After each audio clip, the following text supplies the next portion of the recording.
Dancer for Money Part 2. As you can tell, I've relabeled them because it is not the Dancer for Money that I had previously spoken about. So I labeled the earlier video Part 1, and this will be Part 2. Please remember, take what resonates, leave the rest. Please remember that this particular video, as well as the previous one, may be very triggering to some individuals. I suggest you don't watch if it bothers you. I'm trying to help a soul who has crossed over unfairly and untimely.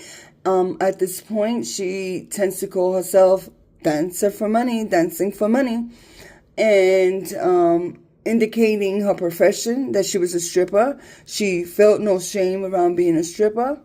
This is a person who may have been a teenage runaway, who was raised by their grandparents, and I know that kind of describes a lot of people, but this person only left behind this one child that they're concerned about. This could have happened, from 20 years ago to the current time. What else can I say about this individual?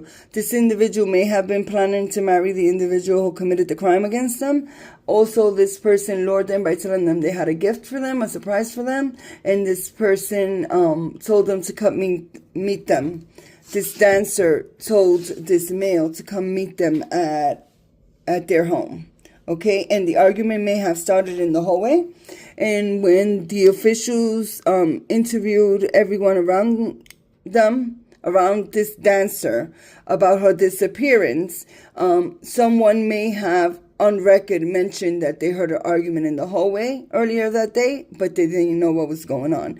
Okay, I pulled all these cards, and I had previously done this video, but I thought this was a more effective way to read the story, so I redid the video. There may have been some jealousy on this female's part, on the victim's part. Okay? I'm going to just say victim and perp.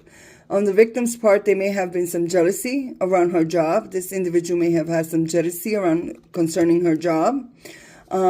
This did happen at home. This person felt as if they were, the perp was in control of their mind, and they mostly did this through the abuse of street drugs. Okay? They supplied this victim with street drugs. The victim may have found something out on Facebook about this individual that led to this homicide. When confronted, they confronted about it. As I said, this individual thought this was someone they were in an intimate relationship with. The victim had an intimate relationship with, because she feels as if she left behind her child, her family. She doesn't understand how it went so wrong so quickly. This was revenge. The perp believed the victim to have done something to them, and they were totally planning this all out. They planned this all out.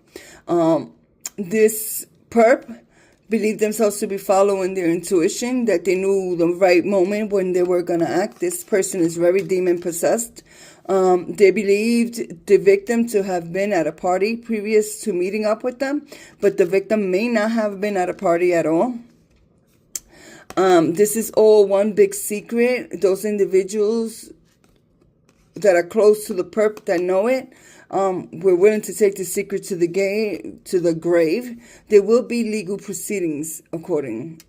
Somebody's going to bring this to the attention of the authorities, and I hope so. On the day that it happened, it was really hot, so it must have been like the heat of summer, okay? This individual, the victim, was a teenage runaway, who was raised, as I previously stated, by their grandparents. But there was no abuse or neglect on the grandparents' part. This particular victim was just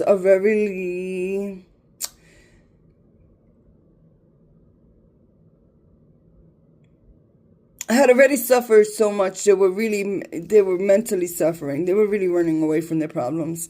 The perp may have first tried to strangle them, but was completely unsuccessful. Like, they tried to strangle the victim, but the victim, let's just say, played dead and had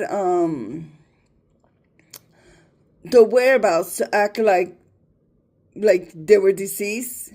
So to play dead long enough so they can see where this person was taking their body.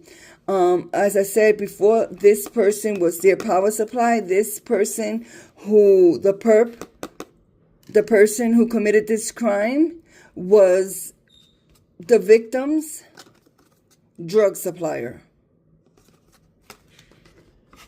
In other words, they capitalized on this individual having an addiction problem. This individual that committed the crime, the perp, may belong to an organized crime syndicate. They feel no regret. No regret. They strut themselves around and they really have no regret, no remorse, nothing. This was covered up till I just brought some light to the situation. Okay? Quite honestly, the justice system will find this out, either by finding the burnt remains of this individual, of the victim, which I believe to be in a wooded area, and the woods did come out here, or something of theirs is going to be found in a heavily dense undergrowth area. This individual, the perp, has a lot of sexual deviant behaviors. As I said, this investigation may come about because either the remains of a fire with human remains are going to be found, or some part of this individual, of this victim, is going to be found, whether it's a strip of clothing or something that's going to lead to a greater investigation. As I said, this person believes that finding their remains would be a gift to their spirit, but also this person lured them in with the idea of a gift. This is why they were meeting this individual. It may have been drugs, just free drugs to use, something to get high off. This perp is a male that caused this death and have caused many others. And this person, quite honestly, may have entered this country illegally, okay, with boat. They know how to cross borders when they need to run. Thank you for meeting. Thank you for being here. Till we meet again.